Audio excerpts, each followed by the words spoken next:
Salutations, aujourd'hui je vais vous présenter le système de navire qu'on a développé donc pour Caldara.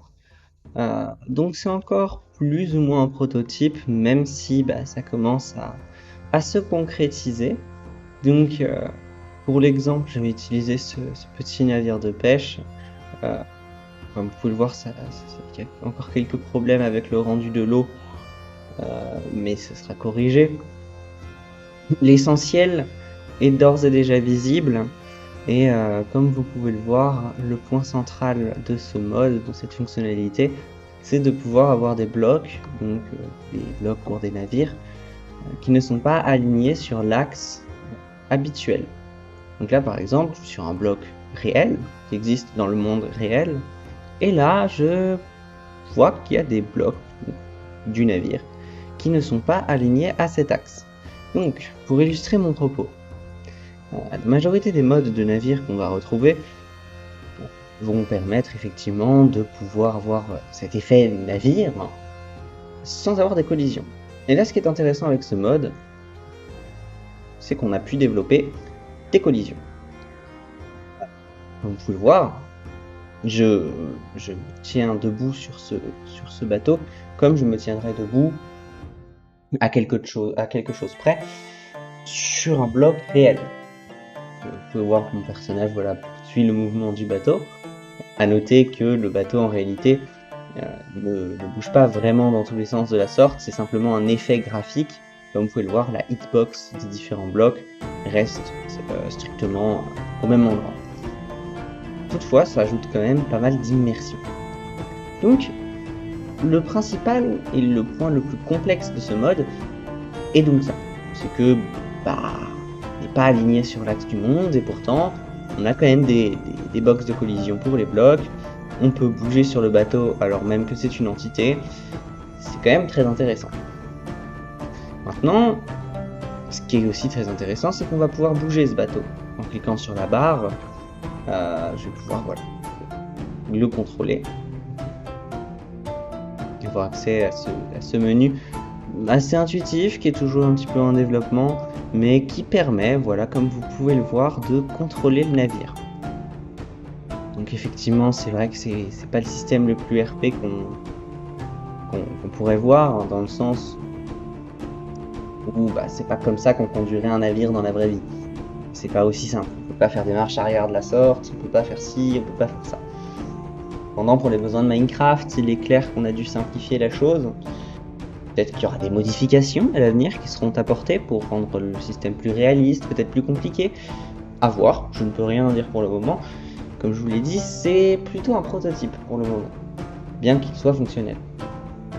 Donc comme vous pouvez le voir, là j'ai retiré le navire du port et je pouvais, pour illustrer mon propos, je vais engager une marche arrière. Donc là le bateau est en marche arrière, quoi que ça veuille dire. Et je peux quand même me déplacer dessus. Je vais me déplacer dessus et je vais suivre le mouvement du navire. Et c'est ça qui est très intéressant. C'est que là, si je mets mon cochon avec moi, ou mon cheval avec moi sur le navire, bon, cheval sur un navire aussi petit, c'est bof, mais admettons, je mets n'importe quelle entité dessus, l'entité va rester dessus. Elle va pas passer à travers ou quoi que ce soit. Alors effectivement, on n'est pas là sur des collisions parfaites qu'on peut retrouver sur un monde réel. On est dans le monde virtuel associé au bateau. Et ainsi, c'est sûr que j'ai pas pu recoder des collisions complètement stables. Donc il y a certains rares cas dans lesquels on va quand même pouvoir passer à travers certains blocs si on fait pas attention, certaines entités aussi. Il y a eu aussi pas mal de problèmes de synchronisation entre le client et le serveur, bien que j'ai réussi à faire un travail cohérent pour les régler. On arrive à un résultat actuellement où même quand le bateau prend pas mal de vitesse, je vous le montrerai juste après, on peut se déplacer sur le navire sans trop de problème.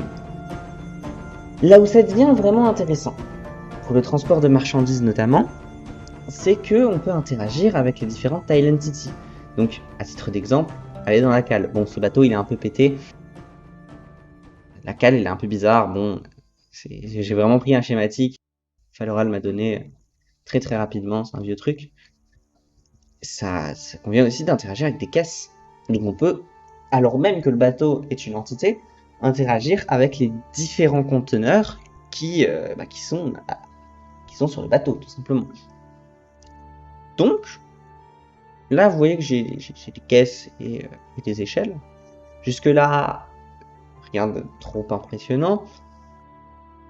Là où ça devient aussi très intéressant, c'est qu'on peut éditer le bateau en temps réel. Si j'ai envie de rajouter une caisse, je peux rajouter une caisse. Et cette caisse, je vais pouvoir l'ouvrir, mettre des trucs dedans. Là où c'est un petit peu moins bien et où on déchante un petit peu, c'est que pour casser le bloc, c'est pas aussi simple qu'en Vanilla. Il faut cliquer plusieurs fois sur le bloc pour l'avoir. C'est un compromis que j'ai trouvé à mi-chemin entre ce qu'on peut retrouver en Vanilla en restant appuyé sur le bloc, sans pour autant qu'on insta-break, étant donné que vous avez vu que c'est un petit peu compliqué, sans rentrer dans les détails techniques. En gros, le bateau a son propre monde avec ses propres blocs, et du coup, l'essentiel du mode, c'est de faire un pont entre le monde réel, le monde Minecraft, et le monde du navire qui contient les blocs, les tile entity, etc., etc. Donc voilà, c'est un bon compromis, ça permet de casser et de placer les blocs sans trop de problèmes. Et voilà pour le coup. Les échelles aussi sont compatibles, donc c'est pour ça que j'en avais mis dans le coffre, c'est pour pouvoir en placer, pour pouvoir monter, sans aucun réel problème. Alors effectivement, parfois elles peuvent être un petit peu difficiles à mettre, je vous le concède, mais elles le sont aussi un petit peu dans Minecraft quand on veut monter. Ça reste un petit peu plus compliqué, effectivement. Donc là par exemple j'en ai mis de l'autre côté, mais ça me permet de monter les échelles. C'est là que ça devient plutôt intéressant. Stylé. C'est là que ça devient plutôt intéressant. Donc je vous propose qu'on tente un petit peu de se déplacer avec ce navire, donc de faire une petite rotation. Bon, on va rien dire, c'est pas très réaliste ce qui se passe actuellement. Ça n'en reste pas moins assez stylé, je trouve, avec les petits mouvements du bateau sur les vagues qui, honnêtement, à mon goût, font une grande partie du travail, d'immersion en tout cas. Donc vous pouvez voir que, malgré le problème peut-être d'alignement qu'on peut retrouver quand on est en biais avec les blocs, je peux bouger sur le bateau pendant qu'il est en mouvement. Donc là c'est pas un bateau très rapide, donc effectivement même si je monte la vitesse à fond, quoique la vitesse à fond est assez rapide, vous voir que j'ai pas trop de problèmes, j'ai vraiment en soi ça passe plutôt très bien. Je peux faire à peu près tout ce que je veux sans que ça pose de problème, alors même que le bateau est en mouvement. Interagir avec des tile entity, des caisses, etc. Je peux la reposer si je veux, mettre des trucs dedans. Objectivement, j'ai une assez grande liberté d'action, c'est assez simple d'utilisation. Donc, je suis plutôt content du système pour le moment. Peut-être pour illustrer un petit peu mon propos de tout à l'heure, je vais faire spawn un cochon.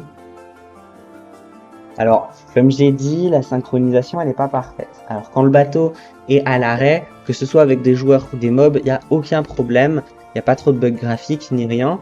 Par contre, ce qui peut arriver, c'est que quand le bateau est en mouvement, Minecraft, c'est pas le meilleur jeu pour la synchronisation. Et surtout avec moi qui suis pas non plus le meilleur des devs. La vélocité est un petit peu bizarre et du coup les animations bug un petit peu, dans le sens où quand le bateau bouge, les gens font l'animation de marche et c'est assez drôle et assez bizarre. Peut-être que ce sera corrigé par la suite, je verrai. Enfin bref, voilà, le cochon est bien mis dans la barre et voilà. Le bateau bouge et il n'y a pas de problème de tête que le cochon peut avoir. Ça a l'air d'aller. Il n'y a pas trop de problèmes. Je pense que l'essentiel, vous voyez, même si c'est sympa d'avoir un truc vraiment pas buggé du tout, où il n'y a aucun problème visuel, je pense que l'essentiel, c'est quand même que ça fonctionne. Là par exemple, j'ai eu un petit lag, le cochon, il a failli tomber. Mais en fait, il n'a pas failli tomber. C'est côté client, il a failli tomber, mais côté serveur, il est toujours resté sur le bateau. C'est ça qu'il faut se dire. Le principal défi, ça a été de faire en sorte que le joueur lui-même ne soit pas décalé et soit vraiment, et reste vraiment fixé au bateau, quelles que soient les circonstances. C'est pour ça qu'en ça, il y a encore quelques problèmes de temps en temps. J'insiste bien sur le de temps en temps, parce que la majorité du temps, bah, ça fonctionne plutôt bien. Donc voilà pour la présentation du système. Maintenant, on va voir aussi à qui c'est destiné. Alors effectivement, on peut penser que ça n'aura pas un énorme impact, dans le sens où les navires, ça reste un truc un peu marginal du RP. Mais je pense aussi que si ça a pris cette importance assez moindre, c'est parce qu'il n'y avait pas vraiment de possibilité gameplay de les utiliser. On était obligé de faire appel à un staff pour avoir une supervision qui, je vous l'avoue, pour en avoir souvent fait, sont très sympas. Quand les gens jouent RP, quand la description je la fais bien, ils sont très sympas. Parce que on peut décrire plein de trucs, mais qui sont d'une part très très longues à organiser, et qui d'autre part, voilà, à terme, peuvent être assez compliquées, assez embêtantes à superviser, ce qui n'encourage pas les gens à utiliser des bateaux, tout simplement, parce que c'est compliqué. Là, on a un réel intérêt. On a un intérêt de déplacement de ressources, parce que je le rappelle, dans une charrette avec un cheval, on a un double coffre tout au plus. Là, on peut avoir plusieurs doubles coffres, et c'est quand même pas mal. Donc, dépendamment de la taille du bateau, c'est assez sympathique. Ça se destine aussi, tout simplement, au complément de navigateur, lui donner un intérêt certain. Et bon, évidemment, c'est pas RP de piloter tout seul un galion. C'est mieux d'avoir un équipage pour aider, si j'ose dire. Il y a encore des bugs avec la nage, mais ça donne un intérêt assez certain au complément, étant donné que rien pour le déplacement, les navires ils vont assez vite, et tout dépendant du navire, ils peuvent aller plus ou moins vite. Pour le commerce, pour tout simplement le transport de ressources, ça va donner un réel intérêt à ce côté naval qui est trop peu exploité à mon goût. Donc comment les créer, ces bateaux? Alors, objectivement, il faudra des bâtisseurs et des menuisiers ayant déjà travaillé dans le domaine naval. Donc, il y en a déjà quelques-uns en jeu.